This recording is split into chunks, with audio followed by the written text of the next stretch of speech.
अपनी आंखें खोल के, लॉजिक के साथ, ट्रुथ के साथ इस दुनिया को अगर देखेगा तो वो उसके वर्ड, एक एक वर्ड यही होगा जो इस वक्त आपने बोला है। इस वक्त ग्लोबल डिसमेंटलिंग, ग्लोबल हिंदुत्व के नाम पर, वो भी किस दिन, जिस दिन अमेरिका के वर्ल्ड ट्रेड टावर को रेडिकल जिहादी इस्लामिक लोगों ने उड़ा दिया, हजारों लोगों ने को मार दिया गया, उस दिन आप ग्लोबल हिंदुत्व टेरर को डिसमेंटल की बात करते हैं। आज तक इस पूरी दुनिया में कहीं भी कोई हिंदू टेररिस्ट बम बांध के फटा है क्या? कोई रॉकेट लॉन्चर लेके घूमा है क्या? किसी के देश पे कब्जा किया है क्या? किसी को आइडियोलॉजी मानने के लिए अपना देश छोड़ने पर, अपना मोहल्ला घर बार छोड़ने पर मजबूर किया है क्या? लेकिन जो रियल थ्रेट है। नमस्कार दोस्तों, जीत हिंदुस्तान न्यूज में आपका स्वागत है। लेटेस्ट न्यूज के लिए चैनल को सब्सक्राइब और लाइक करें और इस वीडियो के बारे में हम अंत में बात करते हैं। मैंने आपकी जो बात सुनी अभी, मैं ये कह सकता हूं कि शायद इस पूरी दुनिया में कोई भी अगर अपना दिमाग खोल के, अपना दिल खोल के, अपनी आंखें खोल के, लॉजिक के साथ, ट्रुथ के साथ इस दुनिया को अगर देखेगा तो वो उसके वर्ड, एक एक वर्ड यही होगा जो इस वक्त आपने बोला है। इस वक्त ग्लोबल डिसमेंटलिंग, ग्लोबल हिंदुत्व के नाम पर, वो भी किस दिन, जिस दिन अमेरिका के वर्ल्ड ट्रेड टावर को रेडिकल जिहादी इस्लामिक लोगों ने उड़ा दिया, हजारों लोगों ने को मार दिया गया, उस दिन आप ग्लोबल हिंदुत्व टेरर को डिसमेंटल की बात करते हैं। आज तक इस पूरी दुनिया में कहीं भी कोई हिंदू टेररिस्ट बम बांध के फटा है क्या? कोई रॉकेट लॉन्चर लेके घूमा है क्या? किसी के देश पे कब्जा किया है क्या? किसी को आइडियोलॉजी मानने के लिए अपना देश छोड़ने पर, अपना मोहल्ला घर बार छोड़ने पर मजबूर किया है क्या? लेकिन जो रियल थ्रेट है, रशिया से लेकर, अमेरिका से लेकर, सीरिया से लेकर, पाकिस्तान से लेकर, अफगानिस्तान से लेकर, Iran, Iraq, Bharat, Pakistan, Bangladesh, China, दुनिया का कोई देश जिस थ्रेट ने छोड़ा नहीं है, जहां टेरर ही जीने का एक तरीका बन चुका है, जहां लोगों को मारना एक तरह से गोल हो गया है कितने ही हजारों लड़कों की जिंदगी का, उसके बारे में बात करने से बचना। उन लोगों की मौत का कारण क्या है, क्या आइडियोलॉजी है, कौन से लोग हैं, उनकी फंडिंग कहां से आ रही है, उनको इंटेलेक्चुअल सपोर्ट कौन दे रहा है, उसके बारे में बात ना करके दुनिया का सबसे ज्यादा वायलेंस को फेस करने वाला जो सोसाइटी है, एक्सप्लॉयटेशन को फेस करने वाला जो सोसाइटी है, जिसने मल्टीपल होलोकास्ट को फेस किया है, जिन लोगों ने without any retaliation, without any violence, any history of violence और रिटेलिएशन, उनको, उन हिंदू सोसाइटी को आप टेरर से कनेक्ट करना चाहते हैं। आई थिंक इससे बड़ा फ्रॉड कुछ नहीं हो सकता, इससे बड़ा धोखा कुछ नहीं हो सकता। और ऐसे लोग अपने साथ, ह्यूमैनिटी के साथ, वर्ल्ड पीस के साथ धोखा कर रहे हैं, फ्रॉड कर रहे हैं, और वो दुनिया में एक ऐसी दुनिया बनाना चाहते हैं जहां पे ना औरतों को आज़ादी होगी, ना बच्चों को आज़ादी होगी, और जो जिहादी सोच के आगे सरेंडर कर चुकी होगी। इसीलिए वो हर open minded, scientific, truth based religion को, जैसे हिंदुज्म है, उसको टारगेट करते हैं, उसको विलेन बनाने की कोशिश करते हैं।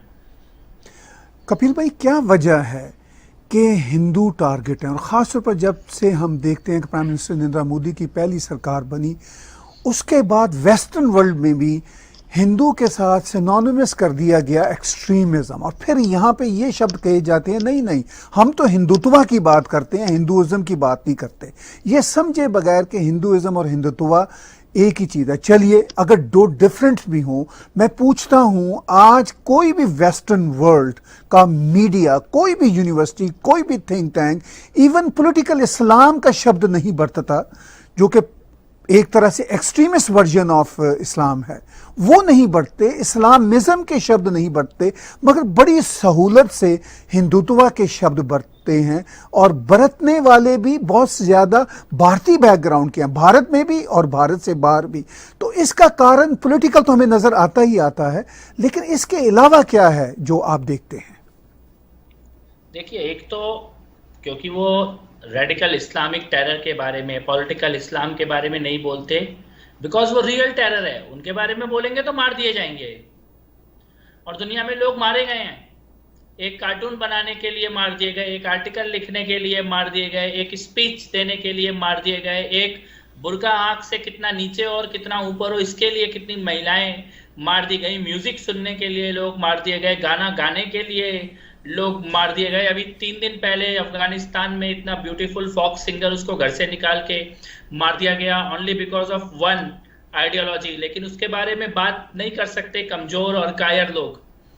लेकिन यस, आपने बिल्कुल सही कहा कि नरेंद्र मोदी जी की पहली सरकार आने के बाद और उससे पहले भी हिंदुज्म को टारगेट करना, झूठी हिस्ट्री बताना, गलत प्रेजेंट बताना, और जो लोग अपने अस्तित्व की लड़ाई लड़ रहे हैं, अपने सर्वाइवल की लड़ाई लड़ रहे हैं, उनके मरने पर भी जश्न मनाना, जैसा कि हमने 89 और 90s में कश्मीरी पंडितों के साथ जो हुआ उसमें देखा, आज दुनिया में कितनी जगह पर देखा जा रहा है। और मैं आपके चैनल पर एक बात कहना चाहता हूं, हिंदू होना आज के समय का सबसे मुश्किल टाइम है, क्योंकि आपका एजुकेशन बैकग्राउंड क्या है, आपका इकोनॉमिक बैकग्राउंड क्या है, आप दुनिया के कौन से देश में बैठे हो, फर्स्ट वर्ल्ड कंट्री में बैठे हो या थर्ड वर्ल्ड कंट्री में बैठे हो, but you will be targeted irrespective of your social, economic, educational status. You will be targeted, you will be harassed, you will be made to feel inferior, you cannot flaunt your identity.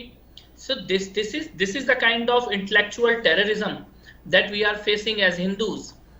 और ये जो आपने लोगों के नाम बोले, तथाकथित liberal लोग, इंटेलेक्चुअल लोग जो यूनिवर्सिटीज में बैठे हुए एंटी हिंदू प्रोपेगेंडा के लिए काम कर रहे हैं, वो एक्चुअल में इंटेलेक्चुअल टेररिज्म का सिंबल है, इंटेलेक्चुअल टेररिज्म फैला रहे हैं। दे डोंट वांट कि जो विक्टिम्स हैं, एक्चुअल विक्टिम्स है फॉर लास्ट 1400 ईयर्स, जो लड़े हैं, जिनके लोगों को मारा गया है, जिन्होंने अपने पूजा स्थलों को, अपने वर्शिप करने की जगहों को, अपने टेम्पल्स को एक तो नहीं थाउजेंड्स में लूज किया है, जिनके हजारों औरतों को केवल इसलिए मरना पड़ा कि उनके साथ तालिबानियों जैसा व्यवहार ना करना पड़े, सुसाइड करनी पड़ी है, मास सुसाइड्स करनी पड़ी हैं।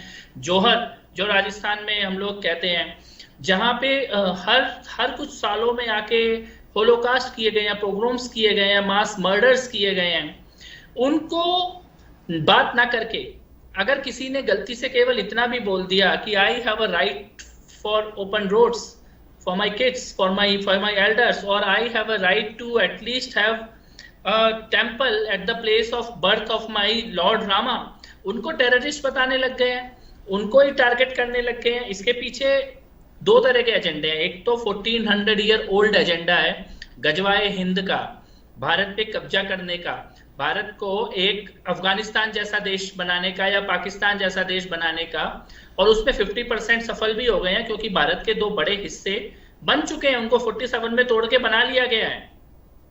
आज जहां पर लाहौर है या रावलपिंडी है या कराची है, वहां भी कभी जन्माष्टमी होती थी, वहां भी कभी शिवजी की पूजा होती थी, वहां भी कभी दुर्गा माँ के मंदिर होते थे, वहां भी गुरुद्वारे होते थे, बौद्ध मंदिर होते थे, जैन मंदिर होते थे, अफगानिस्तान से लेके पाकिस्तान से लेके उधर ढाका तक।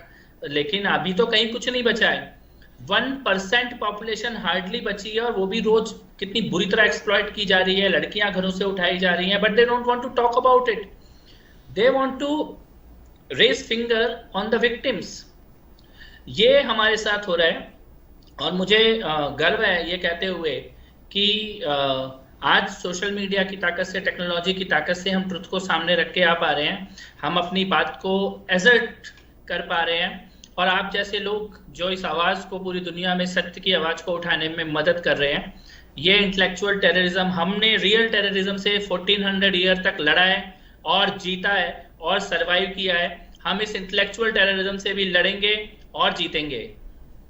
आपने बहुत अच्छी बात की, आपने कहा कि जो विक्टिम्स हैं उनको ही इस वक्त मज़ीद निशाना बनाया जा रहा है। इसके लिए आपने अपनी स्ट्रगल की बात की, तो जो हिंदू इकोसिस्टम है वो आपने बना दिया। मैंने अभी पीछे कहा कि मेरी इंफॉर्मेशन के मुताबिक जो इसके 2 मिलियन से ज़्यादा तो इसके ऑलरेडी मेंबर्स हो चुके हैं। मैं आपकी जब भी वीडियो देखता हूँ, आपकी बातचीत सुनता हूँ, तो मुझे ये क्लू मिलता है कि आप आर्टिस्टों को भी, आप अपने जो इंटेलेक्चुअल डिस्कोर्स के लोग हैं उनको भी एक तरह से आगे बढ़ा रहे हैं, चूंकि इसकी हमें बहुत कमी नजर आती थी। मैं आज भी अगर नेटफ्लिक्स पे देखूं तो हिंदुइज्म, भारत और हिंदुओं के खिलाफ सीरीज ऑफ प्लेज नजर आते हैं, बड़े सोफिस्टिकेटेड होते हैं। और फिर मैं बड़ा दुखी होता हूं, ये सोचता हूं कि ये जो ऑलरेडी विक्टिम थे इनको ही निशाना बनाया जा रहा है, और निशाना बनाने वाले भी अंदर के ही लोग हैं। आपने पाकिस्तान, बांग्लादेश इनका जिक्र किया कि जो खुद भारत का ही हिस्सा होते थे। तो जो लोग जिन्होंने ये बंटवारे किए, फ्रैंकली वो भी भारतीय बैकग्राउंड के ही लोग थे, कन्वर्ट हुए। कोई अरब से आए हुए लोग तो नहीं थे ना, most of them are of from the same gene. तो अब ये हिंदू इकोसिस्टम, क्या हम उम्मीद करें कि इस लेवल पे आगे जाएगा कि जितना सोफिस्टिकेटेड काम हिंदुओं को और हिंदुइज्म को टारगेट करने के लिए किया जाता है, उतना सोफिस्टिकेटेड मॉडर्न स्टाइल का काम आप लोग भी कर पाएंगे? देखिए, सबसे पहले तो मैं ये बताता हूं कि हमने बनाया क्यों है। दिल्ली के रॉयट्स के दौरान मैंने ये पर्सनली फील किया that we are not fighting against one individual और one society, we are fighting against an ecosystem. तो उनके पास गली में आके कौन मारेगा, उसको मीडिया में कौन मासूम बताएगा, उसको प्रोटेक्ट करने के लिए कोर्ट में रात को 12 बजे कौन लॉयर खड़े होंगे, इंटरनेशनल प्रोपेगेंडा मशीनरी कैसे एक्टिवेट होगी उनके फेवर के लिए। तो media, political, international mobilisation, funding, street fight, सबके लिए एक सिस्टम बना के रखा गया है। थाने को जलाने के लिए वो लोग अंडर एज बच्चों को भेजते हैं। अभी तो दिल्ली दंगों की इंक्वायरी चल रही है। हर्ष मंदर की एनजीओ से 18 साल से छोटा बच्चा जाके थाना जलाता है, रात को वकील खड़ा होकर उसको जुवेनाइल बता के रिलीज करा के लेके जाता है। वो आपको एक एग्जांपल देता हूं मैं ताहिर भाई, एक लड़का जिसका नाम शाहरुख खान, वो गन लेके, पुलिस के ऊपर गन लेके रोड पे निकलता है। उसकी वीडियो, उसकी फोटो देश के सारे टीवी चैनल्स में दिखाई जाती है, लाइव दिखाई जाती है। पर आप देखिए इकोसिस्टम की एक तथाकथित so called A-list journalist Ravish Kumar NDTV में खड़ा होकर उसका नाम अनुराग मिश्रा बताता है। शाहरुख खान का नाम, गन लिए हुए शाहरुख खान का नाम अनुराग मिश्रा बताता है। दुनिया में कहीं भी अगर ऐसा कोई रिपोर्टर या जर्नलिस्ट होता, उसका करियर उसी दिन खत्म हो जाना चाहिए था। लेकिन हिंदुस्तान में ऐसे जर्नलिस्ट को अवार्ड दिए जाते हैं, मेडल दिए जाते हैं। सफेद झूठ बोलने वाले जर्नलिस्ट को, ऐसे वकील जो आतंकवादियों के लिए, टेररिस्ट के लिए, मास मर्डरर्स के लिए रात को 12 बजे कोर्ट में जाके खड़े होते हैं, उनको एमिनेंट लॉयर्स बोला जाता है। So we are fighting against an ecosystem. So we decided that we need to form a network, a loose network of individuals who are concerned about these issues. सबसे पहले जरूरत थी जो लोग मर रहे हैं, जो वायलेंस फेस कर रहे हैं, एक्सप्लॉयटेशन, हैरेसमेंट फेस कर रहे हैं, उनको रिलीफ देना। और हमने ये किया। दिल्ली रॉयट्स में हर रॉयट विक्टिम फैमिली के लिए हमने फंड रेज किया और अराउंड 2.5 करोड़ रुपीस उन विक्टिम्स फैमिली तक हमने पहुंचाए, ग्लोबली रेज करके। जिसके दरवाजे पे कोई सरकार नहीं गई, जिसके दरवाजे पर कोई ह्यूमन राइट ऑर्गेनाइजेशन नहीं गई, जिसके दरवाजे पे कोई मीडिया नहीं गया, उसके दरवाजे पे हम गए और हमने उन परिवारों की मदद की। अभी आपने देखा होगा 3 दिन पहले राखी पर मैं अपनी कुछ बहनों से उत्तराखंड में मिलने के लिए गया। वो उनका भाई दिलबर नेगी, उसको आईएसआईएस की स्टाइल में मारा गया। उसके पहले हाथ पैर काटे गए, उसके बाद उसको जिंदा ही आग में जला के फेंक दिया गया। उसके घर पे कोई नहीं गया, कोई सरकार, कोई ह्यूमन राइट ऑर्गेनाइजेशन, कोई मीडिया। उसके दरवाजे पे केवल कपिल मिश्रा गया और 1.5 साल पहले भी गया और आज भी गया। तो हम इन विक्टिम्स की फैमिली को छोड़ नहीं रहे हैं। हमने सबसे पहला जिम्मेदारी हिंदू इकोसिस्टम ने ये लिया है कि कोई भी अगर हिंदू होने के कारण प्रताड़ित होता है, उसके ऊपर हिंसा होती है, वायलेंस होती है, डेथ होती है, माइग्रेशन के लिए उसको मजबूर किया जाता है, we will stand with those families. Rinku Sharma, the guy who was murdered in capital, we raised 1 crore rupees. 10,000 people from all across the globe have raised that fund for the family of Rinku Sharma. तो ये relief पहुंचाने का काम, मरहम लगाने का काम, मदद करने का काम, साथ में खड़े होने का काम, ये हिंदू इकोसिस्टम कर रहा है। इसके साथ ही साथ हम लोग लीगल नेटवर्क बना रहे हैं पूरे देश में, लॉयर्स की टीम।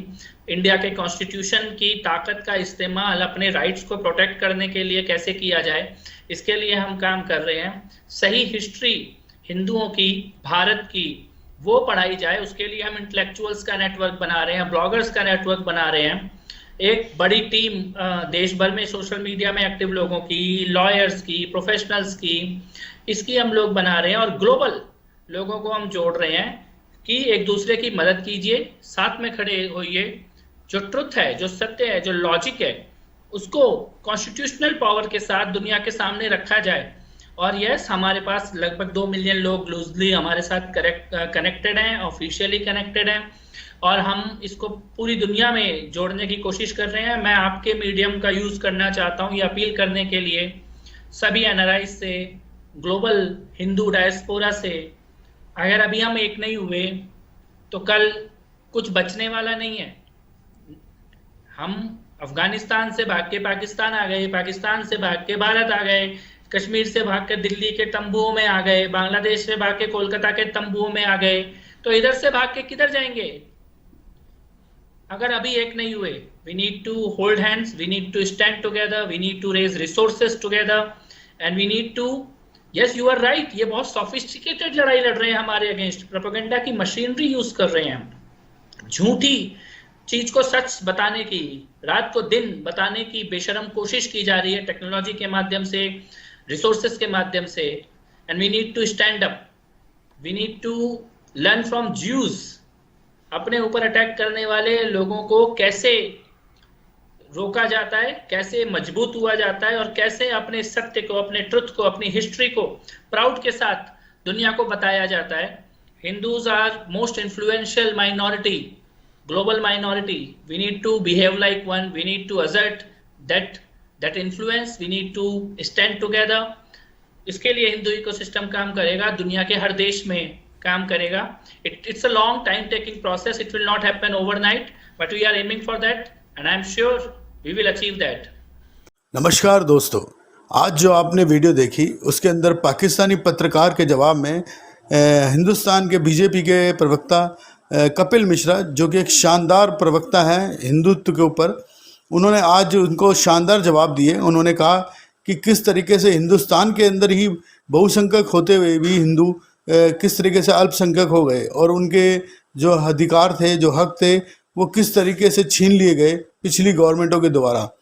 इसी तरह की वीडियो देखने के लिए हमारे चैनल को लाइक और सब्सक्राइब करिए। धन्यवाद।